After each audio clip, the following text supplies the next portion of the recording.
কাকে দেবেন? আপাতত সিদ্ধান্তটা 12 তারিখ পর্যন্তই নিজের মধ্যে লুকিয়ে রাখুন। ভোট আপনি কিসে দিবেন? হয়তোবা শীষে, না হয়তোবা দাঁড়িপাল্লা, না হয় ট্রাক, না হয় বা কোনো স্বতন্ত্র ফুটবল, কিন্তু সিদ্ধান্তটা আপনার কাছেই রাখুন। কারণ 12 তারিখ বাংলাদেশের ইতিহাসে এক গুরুত্বপূর্ণ দিন রচিত হবে। ফ্যাসিস্ট সরকারবিহীন, আওয়ামী লীগবিহীন বাংলাদেশের নির্বাচন এবং বাংলাদেশের জনগণ নতুন সরকার হিসাবে কাকে স্বাগত জানাবে সেটা 12 তারিখ বাংলাদেশের জনগণ ঠিক করবে যে আসলে কে হবে বাংলাদেশের পরবর্তী প্রধানমন্ত্রী এবং কোন দলের।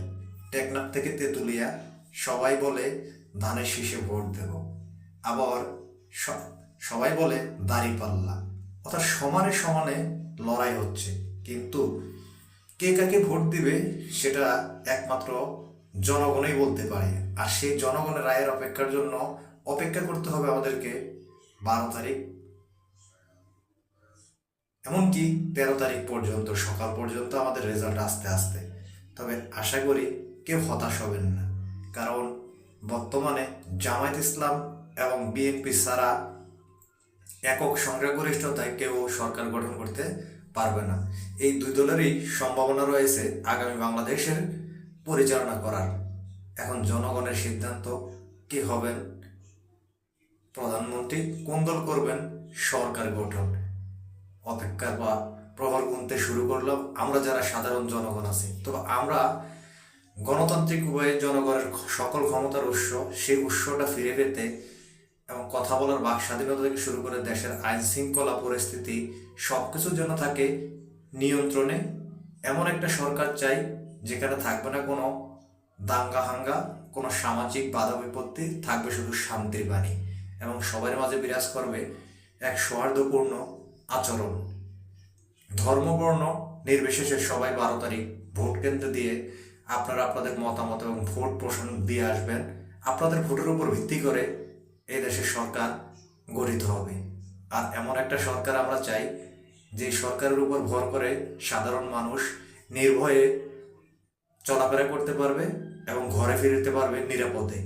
দ্রব্যমূল্য থাকবে নিয়ন্ত্রণে, ক্রয় ক্ষমতার মধ্যে, থাকবে না কোনো আইন শৃঙ্খলা রক্ষাকারী বাহিনীর অপতৎপরতা, থাকবে শুধু জনগণের স্বস্তি। এমন একটা সরকার আমরা সাধারণ জনগণ চাই, যেই সরকার দিতে পারবে দেশের সকল মানুষের সব ধরনের নিরাপত্তা। এই প্রত্যাশাটুকু আমরা অন্তত বর্তমানে যারা নির্বাচন করতেছে তাদের প্রতি আমরা আশা রাখতেই পারি। অতীতের অনেক ভুল ত্রুটি থাকতে পারে এবং কেউ নতুন নতুন প্রার্থী হয়েছে, আবার অনেক মানুষ পুরনো আছে, অনেক এমপি। অতীতের ভুল থেকে শিক্ষা নিয়ে যদি তারা শুধরে যায় তাহলে দেশটাকে সুন্দরভাবেই সাজাতে পারবে। অতীতের ভুলের জন্য অনেক নেতাই ইতিমধ্যে জনগণের কাছে দুঃখ প্রকাশ করেছেন, ক্ষমা প্রার্থনা করেছেন।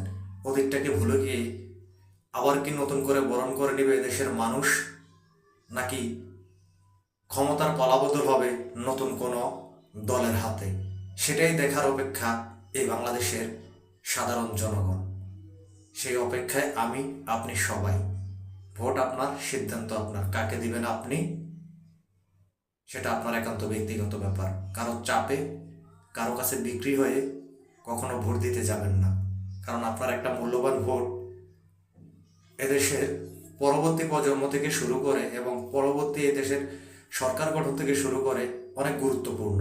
আর সেই অপেক্ষাটুকু যেন আমরা করি।